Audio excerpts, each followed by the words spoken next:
Hello, everybody. Welcome to EarthShift Global's June webinar. We are very pleased to have as our presenter today, Dr. Kiyotada Hayashi, direct from Japan. Kiyotada recently joined EarthShift Global as a Senior Sustainability Advisor and Director of our new Asian office. Based in Japan, Kiyotada has 35 years of experience in agricultural research and policy development, including more than 2 decades of focus on sustainability and life cycle topics, including today's topic, focused on decision analytics. Kiyotada's educational accomplishments include doctoral, master's, and bachelor's degrees in agricultural science from Gifu University. Welcome, Kiyotada. Our Senior Sustainability Advisor, Amalia Soho, will ask your questions for you at the end of our presentation, so please put them in the Q&A. Please take it away, Kiyotada. Thank you, Hori. So today I'm going to talk about life cycle assessment in reality, from data to decisions. My name is Kiyotada Hayashi. I'm Senior Sustainability Advisor of EarthShift Global, and also I'm responsible for the management of EarthShift Global Asia. Today's topic is LCA, viewed through the lens of decision analysis. So it covers problems from inventory data to decisions. I intend to discuss 3 essential decision problems in LCA consulting. First, selecting background data. Second, averaging out. And third, resolving trade-offs. So the first problem, selecting background data. So to kick off this section, I present you with an image of a paddy field in Japan. This is a conventional management field located near Tokyo in the summer season. Conventional means herbicide was used. However, there is a weed. So in this situation, we, especially aged people in rural areas, say, your ancestors are crying. It means paddy field should be kept clean. The weed should be removed by hand. The reason for incomplete pest management, pest control are herbicide resistance of weed and the lack of labor due to the aging society in Japan. So in this case, aged people would say, your ancestors are shocked and faint. But this is a typical failure of weed management in organic agriculture. So that's the reason why this kind of practices are introduced in organic rice cultivation in Japan. This is rice duck farming, one of the organic management practices. So these pictures explain how life cycle inventories tell the situation, tell the stories. In the general structure of inventory data, right-hand side, including outputs to technosphere, products and co-products, and non-inputs from technosphere, and also direct emissions to air, water, and soil. There are stories of management practices. In addition to management practice, there are stories on crop growth and direct emissions. So in this case, life cycle inventory data includes these stories concerning pest and weed management, soil and nutrient management, and water management. However, this is not the end of the story. There is an issue with how to prepare background data, and it is related to uncertainty estimation. So, for example, in many cases, we have the station, I don't have the background inventory data. in this case, we tend to do. Therefore, I used another or proxy inventory. And what I want to stress here is that in this case, there are foreground, background inconsistency. Another example is that there's a station. I don't know how they produced. In this case, therefore, I used a representative inventory. In this case also, we have the problem related to foreground, background inconsistency. So this inconsistency between foreground and background processes can be classified as a special type of uncertainty, epistemic uncertainty. And it arises from a lack of knowledge, where the decision maker or analyst has difficulty in selecting deterministic scenarios. And it's important to say that it is different from the conventional understanding, I mean, from the data quality issue. So I'll show you the inconsistency by using concept mapping.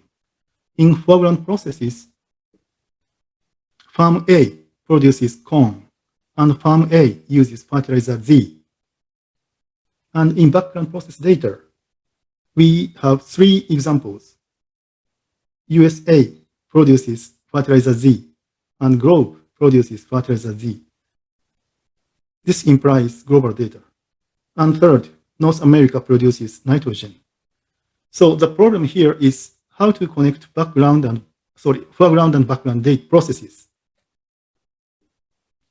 So in this case, the estimation of uncertainty is not straightforward, but I'll show some example of calculating regional and technological differences in fertilizer productions.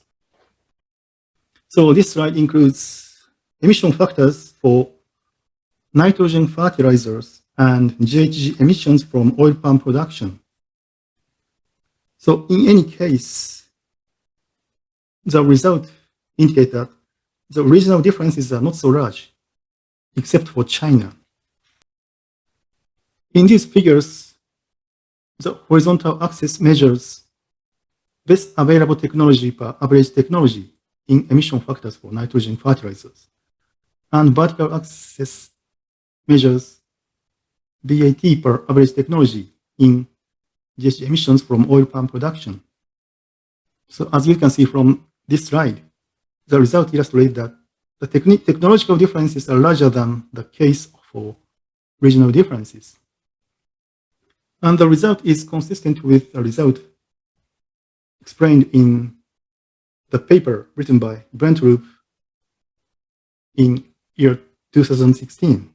So in this case, there are huge differences between different data set about calcium ammonium nitrate.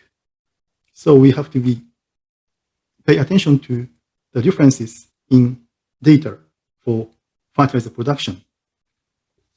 And now I would like to move on to the second topic, issues on weighted average in market process modeling of land-use change.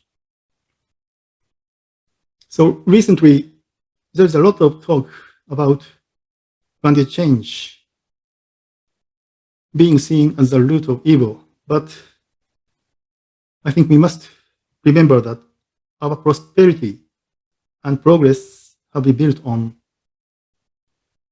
the foundation of land-use change. So this illustration about 200 years ago, a visionary village leader implemented various policies to revitalize the rural areas. However, these pictures about 10 years ago may give different impressions. They illustrate the recent land change from forest to paddy fields in a food estate in North Kalimantan in Asia. I guess we may have mixed feeling about these pictures. And these sentiments can be applicable to palm oil production. This is the picture provided by IOPRI Indonesian Oil Palm Research Institute. And I think they try to express a kind of aesthetic value of the industry. So in contrast, I think this picture gives the different feeling about palm oil production. This is a plantation in Southeast Sulawesi Island about 10 years ago. This is the land just converted from forest into palm oil plantation. So the land use change issue is very complicated, but today I'd like to focus on how LCA analyzed land change. And this is a inventory data for agricultural production, and there is a section for land use change. However, land use change in eco-inventory is conducted like this. I mean, there is a land use change process, and there is a background process for market for land use change. So I'll show you an example using this case. Averaging out seems to be a good method in an uncertain world. So I'll check what happened using this example. These pictures are Dawas plantation in South Sumatra. It is located southern part of Sumatra, like indicated by this map. This is a plantation managed by Indonesian Oil Palm Research Institute. So this slide illustrates market process for land use change in Indonesia. Land use change process is very complicated. So, as shown in this slide, market for land use change perennial crop for Indonesia. References, land use change perennial crop. This is a transformation process. And this process references market for land tenure perennial crop. And in this market process, there is a waiting process. It includes clear cutting grassland to perennial cropland, clear cutting primary forest to perennial cropland, clear cutting secondary forest to perennial cropland, land already used annual cropland to perennial cropland, and finally, land already used perennial cropland to perennial cropland. So the problem is how to determine the weights. So in this case, there are 4 assumptions about knowledge. The first one is complete ignorance. It includes Laplace criterion, and also I conducted interval estimation. And knowledge of production volume is available. This is equivalent to the calculation of eco-inventory, and knowledge of satellite image is available. In this case, the LCA analyst estimated prior land use using a satellite image. And finally, knowledge of prior land use is available. In this case, the LCA analyst knows prior land use. In this case, a mix of rubber and secondary forest. So this slide illustrates numerical values for each case. Complete ignorance, knowledge on production volume, knowledge on satellite image, and knowledge on prior land use. So on the basis of these assumptions, we can calculate the GHG emissions from palm oil production. So in this case, GHG emissions per fresh fruit bunch were calculated. So first, the choice of assumptions tremendously influenced the estimated GHG emissions from oil palm production. And second, there was a wide range of estimated interval, and knowledge acquisition reduced the estimated GHG emissions. I mean, from knowledge on production volume to knowledge on prior land use, GHG emissions reduced. So in this case, we need to change the game. We need to understand. We need to change our understanding about market processes. So in this case, it's important to redefine market processes as a kind of decisions. So in this case, a decision maker an LCA analyst or a client has several options for alternative procurement processes under scenario uncertainty. And I think it's important to point out that in anticipatory or prospective lifecycle assessment, applying this kind of methodology would be important. I mean, considering lifecycle assessment for emerging technologies will be a good opportunity. And now I think we are ready to move on to the next step. I mean, uncertainty reduction through labeling. So in this case, GHG emissions from a unit process, land use change, perennial crop, annualized on 20 years. This is based on World Food LCA database is used. So the point is, this method combines conventional Monte Carlo simulation and the modeling on knowledge domain. This is information disclosed by eco-labels regarding land use change. In this case, the calculation is constrained Monte Carlo simulation. So this is not yet implemented in LCA software. So in this case, I used risk optimizer in at risk. So I made two comparisons. The purpose of first comparison is to understand the influence of epistemic uncertainty quantification. One is no appropriate knowledge, and the other is weighted average. This is equivalent to the calculation of EcoInvent version 3. And in the second comparison, I try to find the influence of knowledge on deforestation. So I compare two cases. One is no deforestation, and the other is no appropriate knowledge. So this is the result of first calculation, influence of epistemic uncertainty quantification. So the gray is the distribution for the national average is estimated as a weighted average. In this case, epistemic uncertainty is not considered. And yellow distribution is equivalent to the case for knowledge is formulated as epistemic uncertainty. So this result illustrates that conventional Monte Carlo simulation based on market process modeling may underestimate the means and variances related to procurement. And this is a result of the second comparison to understand the influence of knowledge acquisition. So this result clearly illustrates that if eco-label guarantee no deforestation in procurement, means and variances decreased drastically. So uncertainty quantification can be linked to knowledge management. And then I would like to move on to the third topic on resolving trade-offs. I think the topic on weighting is very complicated.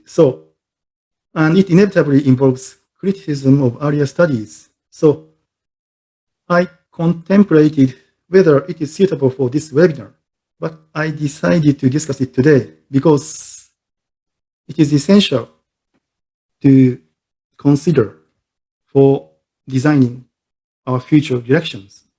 So I want to say beforehand, please let me know if you need further information to understand my presentation today.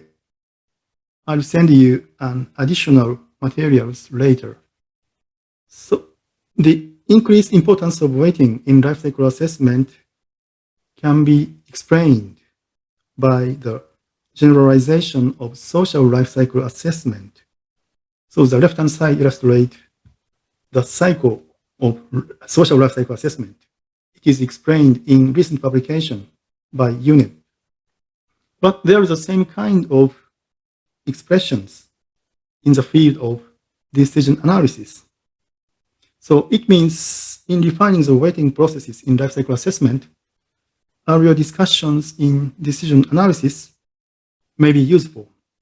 This is an editorial published in a February issue of Science this year. And the topic is related to educational ranking in the USA. But the author stressed that there are two problems, and one is closely related to the topic of today, weighting. So he says, one of the problems is that the numerical rankings suffer from false precision. So It means he stressed the problem with weighting in conventional scoring rules. In life cycle assessment, simple scoring is easy to understand, at least spatially, and intuitively appealing. Therefore, it is used in many aspects of life cycle assessment, social life cycle assessment, and composite indicators for biodiversity assessment, and weighting for developing single indicators. And there may be other applications there in life cycle assessment. However, we need to be cautious about weighting. So I think this is a typical example using weighting in the field of life cycle assessment. Eco-impact is a kind of composite indicator that will be used for eco-labeling. However, there are criticisms. Recently, several publications have been published. However, only one document mentions a weighting procedure, and it is related to PEF weighting factors. And the right-hand side is an example of criticism of PEF weighting. So the situation is very complicated, but I think we need to go back to the basics. So in this case, this scoring procedure can be converted into decision problem. And then we consider the weighting procedure. This is the table for PEF weighting. So I think we don't have enough time to discuss the detail of this weighting procedure, but I think it is a good way to use this table in understanding the weighting procedure. This is a table explaining 12 common mistakes in making value trade-offs proposed by Kenny. I think it's necessary to understand the specific terminologies to understand this table. So I want to concentrate on two mistakes. So mistake 8, assessing value trade-offs independent of the range of consequences. So this is a kind of soft experiment, but instead of illustrating using numerical values, I want to try to explain using intuitive expressions. So weighting without reference to numerical values distorts the theoretical requirements. I think it will be a good exercise to consider the verbal expression between global warming and biodiversity. I think in this case, this comparison may be meaningless, and then consider the comparison without specifying numerical values. In this case, if the range becomes large, the corresponding weight should be large. This relationship is not contained in the weighting procedure without specifying numerical values. And then, even if we apply the sound weighting procedure, there is another problem in LCA practices. So it is related to mistake 7, trying to calculate correct value trade-offs. So we can understand by comparing weighting sets, deriving weighting sets, or weighting for decisions. So one of the famous methods used in life cycle assessment for deriving weighting sets is the use of conjoint measurement. In this case, we don't have decision alternatives. And also, if we consider whose preferences we are trying to estimate, the answer would be human beings. And in this case, approach to preferences will be the use of questionnaires. And in this case, weighting sets are prepared beforehand in the process of life cycle impact assessment, the development of life impact assessment methodologies. In contrast to this way, in decision analysis, there is explicit decision alternatives, and there are specific decision makers, and preferences are constructed through interactive learning, and also weights are measured every time for decision making. So I think we are arrived at the essence of EarthShift Global. I didn't mention these methodologies today, but the contents of this webinar will be a foundation of those methodologies.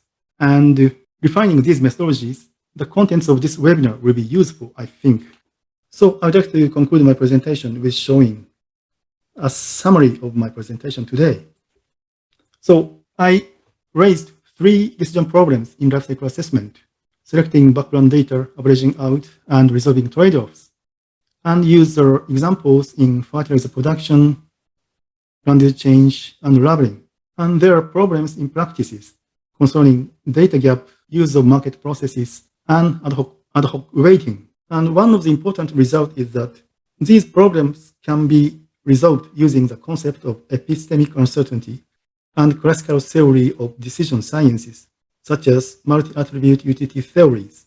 And I think one of the important implications to the client-analyst collaboration is that we should be explicit about what we know and what we don't know, and also applying formal procedure with caution.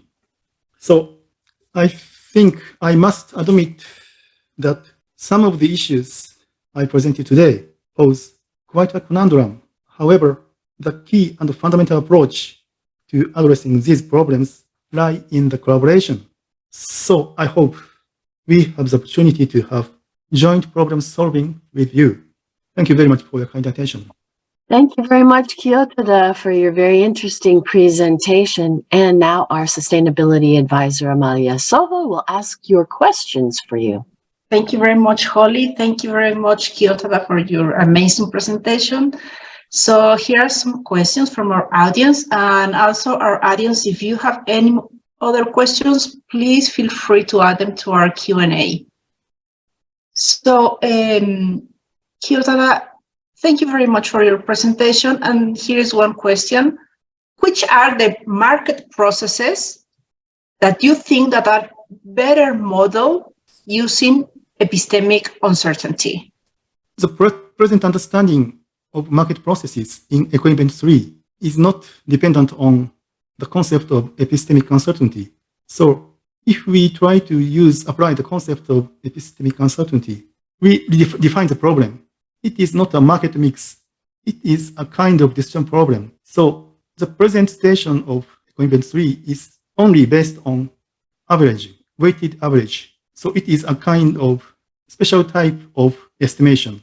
So if I repeat, so if we try to introduce the concept of epistemic uncertainty, we have the wide range of results available depending on the definition of the problem. Yes, thank you very much. And then another question raised, and this is, where should we focus on efforts today if we only have Eco-Invent 3 data available? So if Eco-Invent 3 contains the data suitable for the situation, I think we are happy. But in many cases, we don't have enough data not available in Eco-Invent 3. In that case, we should discuss how to prepare background data. In that case, we need to do a survey to construct background processes. I mean, background processes for, in the case of agriculture, fertilizers, pesticides, and other agricultural inputs. So my answer would be, it depends. But in general, in my experience,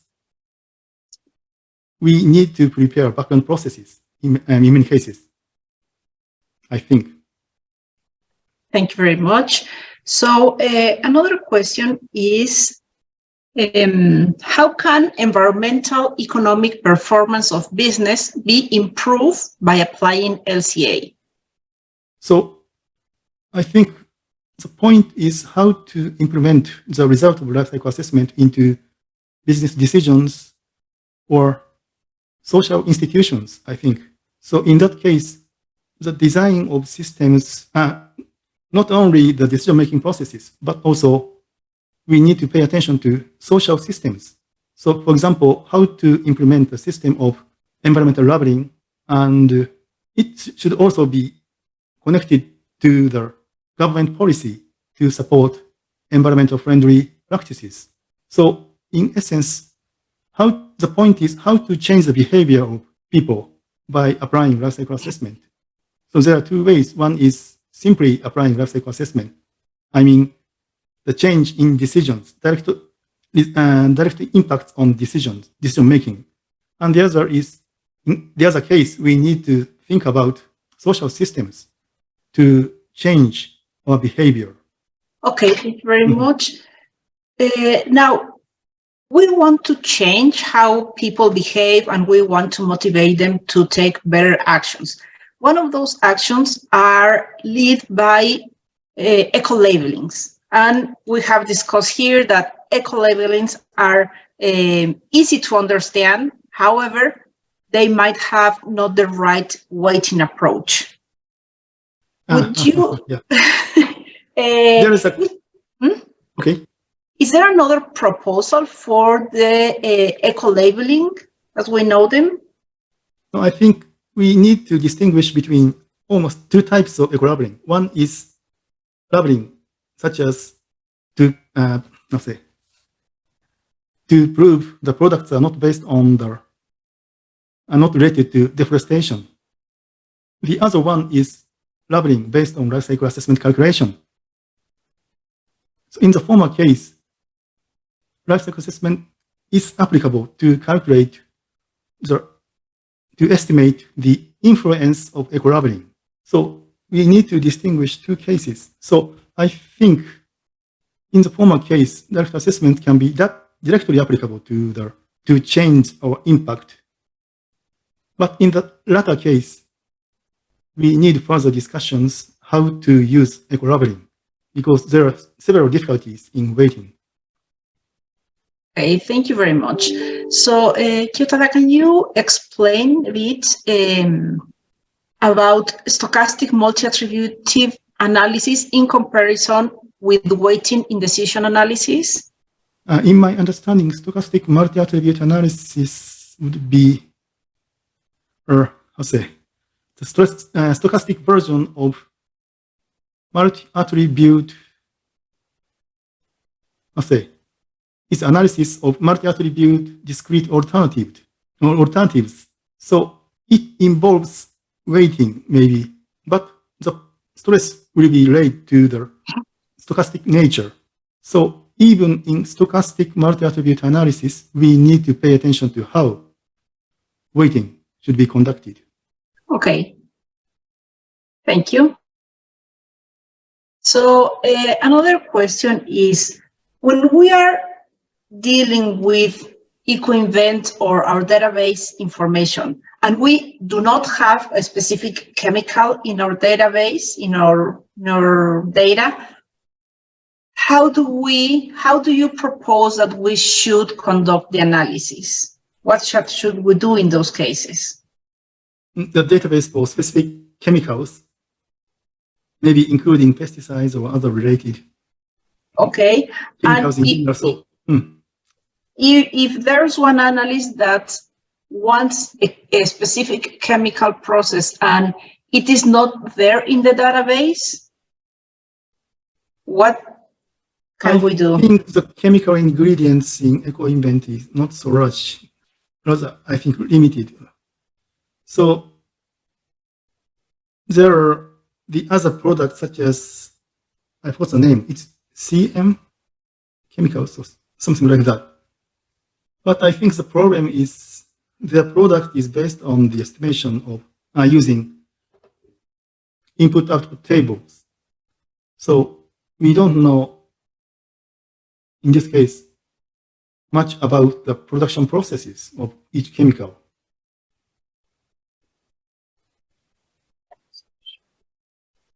I think this is also, the problem is also applicable to the other cases because only system processes are available in many cases.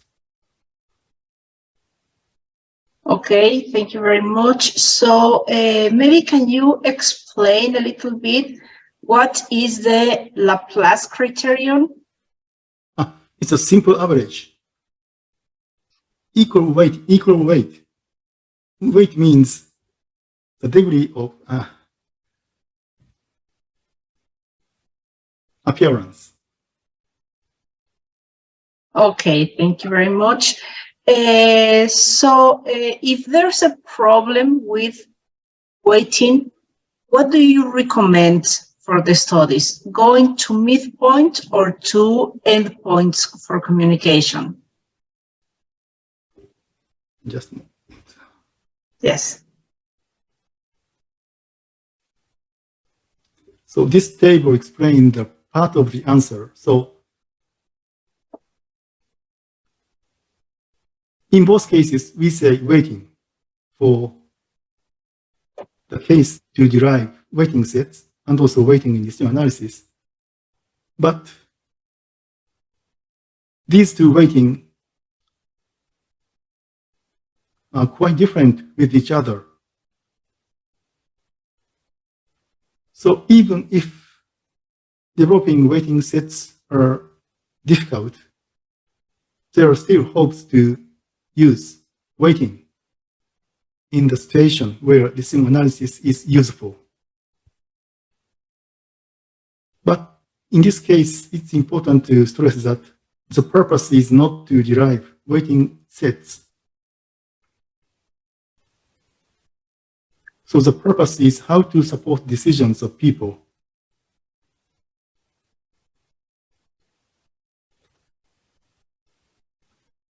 Is it okay with you? Yes, thank you very much. So can you tell us, please, if you have a good strategy for developing site-specific inventory data? So I think the answer is this, right? So we are consultants, so it's difficult to prepare database by ourselves. So the point is how to collaborate with the people who need such kind of data. I think it is the answer. Okay, thank you very much. And there's a last question here is, do you think that representing epistemic uncertainty as you define if your PDF files implies knowledge of the magnitude of the unknown? If so, what is the appropriate? Sorry, may I ask again, sir? Yes. So, what do you think that would be appropriate to understand what we don't know? Because we are dealing with uncertainty, we don't know what we don't know, then what can we do about it? So it is a kind of philosophy, because if we don't know, we don't know about it. So okay. We need to discuss further about it using the other, I think, materials. The other opportunity would be suitable for discussing such kind of topics. Okay, thank you very much, Kiyotada. Oh, there's another last question is, how can our clients or stakeholders and LCA experts collaborate to addressing weighting challenges and to promote more robust LCA studies? Collaboration with LCA client stakeholders and LCA experts. Yes, yes. How can we all together collaborate to create more robust LCA studies? I see. Okay. So I think we need to invite the people from decision sciences, not limited to LCA experts, because most of the confusions are related to understanding of theoretical foundations. So as far as I understand, LCA experts don't know much about decision models. And it is related to the cause of the confusion, I think. So first, we need to clarify the need from client, and then LCA expert should participate in the process. But in addition, we need to invite decision scientists in the process of weighting, even if their answer could be negative. That's very interesting. Thank you very much, Kiyotada. Some people have asked about the slides. We will upload it in our website as the whole webinar in case you're interested in looking at it again or sharing it. Okay, thank you both. And that's just what we will do. And I will end this webinar now. Thank you so much.